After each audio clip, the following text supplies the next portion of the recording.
여러분, 우리는 살아가면서 내가 의지할 것들을 잡으려고 합니다. 이를테면 물에 빠진 사람 지푸라기라도 잡으려고 하죠. 그러니까 살기 위해서라면 내가 잡을 수 있는 것은 다 잡아보려고 합니다. 잠깐이라도 내가 지탱만 할 수 있다면, 내가 버틸 수만 있다면 그걸 잡아보려고 하는 것이죠. 왜냐하면 사람들은 이 땅에서 혼자 살도록 지음받지 않고 공동체를 이루어서 살도록 사람들이 지음 받았습니다. 이 공동체라고 하는 것은 서로 붙잡고 또 서로 붙잡혀 살아가는 이 사회를 이루게 되는 것이죠. 사람과 사람 사이는 늘 서로 붙잡고 살고 또 붙잡혀서 살아갑니다. 그런데 놓을 때 놓지 못하게 되면 오히려 불행하게 되는 경우들이 있더라고요. 부모와 자녀로서 서로 붙잡혀 살아갑니다. 그런데 언젠가는 놓아야 됩니다. 부모가 자녀를 놓아 보내야 되는 것이죠. 부부도 서로 붙잡혀 살아가지만 언젠가는 놓아야 됩니다. 여기는 잘된 관계도 있고 잘못된 관계도 있어요. 잘못된 곳에 붙잡히게 되니까 망합니다. 붙잡혀야만 살 수 있습니다. 그런데 놓을 때 놓지 못하게 되면 오히려 제대로 잡을 것을 잡지 못하는 불행한 선택을 하게 되는 것이죠. 이를테면 이 가축들이 있어요. 이 가축들은 주인에게 붙잡혀 살아가야 그래도 안전하게 먹고 거처에서 편안하게 거할 수가 있게 됩니다.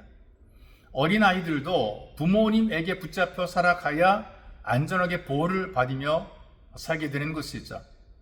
우리 인생은 하나님께 붙잡혀 살아가야 평안하고 복 있는 삶을 살게 되는 것입니다. 이 짐승이 사람에게 붙잡히게 되면 우리는 흔히 길들여졌다 이제 그런 표현을 쓰거든요. 맹수라든가 커다란 동물들도 이 사육사에 의해서 길들여지게 되면 사육사를 통해서 먹이도 먹게 되고 주거지도 공급받고 필요한 모든 것들을 공급받고 보호를 받게 되는 이제 그런 생활을 하게 됩니다. 근데 제대로 길들여지지 않게 되면 이거 제대로 붙잡힌 것이 아닌 거예요. 잘 길들여지지 못하게 되면 오히려 사고를 내거나 위험할 수 있습니다. 그래서 어설프게 길들여진 반려견에게 물려서 중상을 입는 주인들이 있더라고요. 심지어 죽는 주인들까지 있더라고요.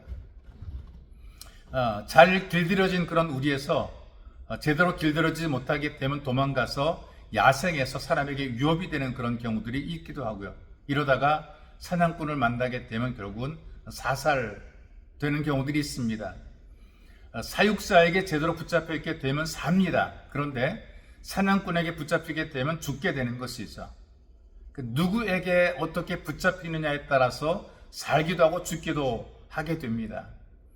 그러니 여러분, 세상 속에서 하나님께 붙잡혀 살아가는 것이 사는 길입니다. 생명을 누리는 길이죠. 그래서 하나님 말씀을 여러분들에게 들려드립니다. 시편 145편 14절에서 16절까지 말씀을 제가 여러분들에게 소개해 드리겠습니다. 여호와께서는 모든 넘어지는 자들을 붙드시며 비굴한 자들을 일으키시는도다.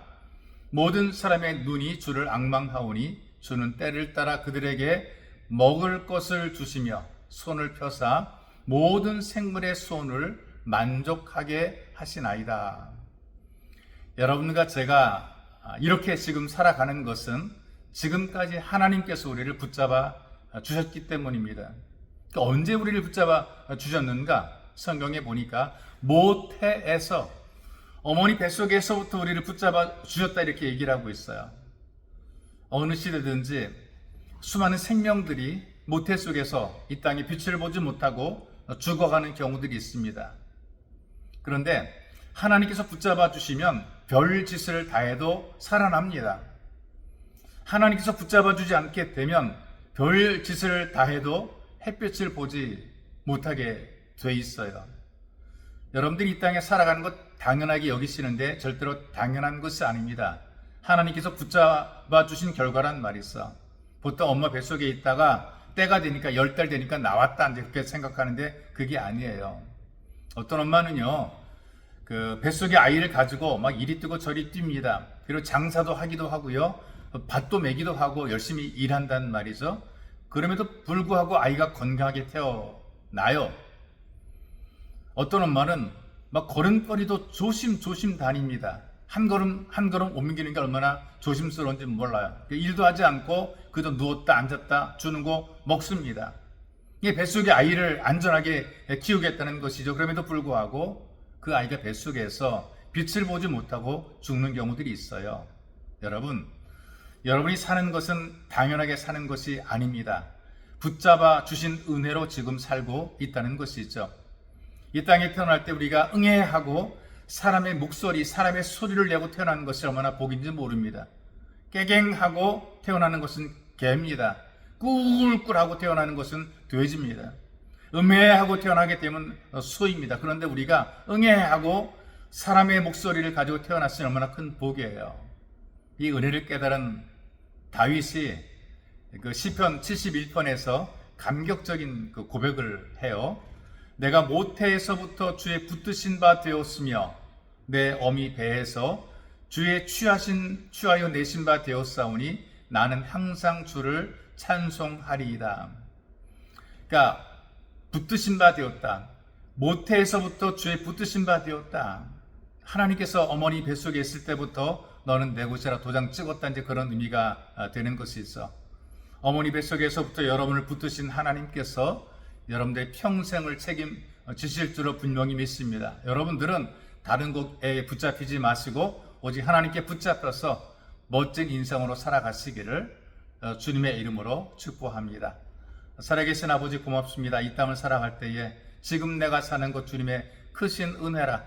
여기까지 살게 하신 것 내 살라 산 것 아니요 하나님의 은혜로 산 것이며 주님이 붙잡아 주어서 산 것이기에 살아계신 하나님께 감사와 영광 올려드립니다. 주님, 우리의 생애와 삶을 통해 영광 받으시고 우리를 붙잡으소서, 끝까지 붙잡으소서. 우리는 하나님께 붙잡힌 바 되어 살아가도록 은혜를 더하여 주옵소서. 보배로우신 예수님의 이름으로 기도하옵나이다. 아멘.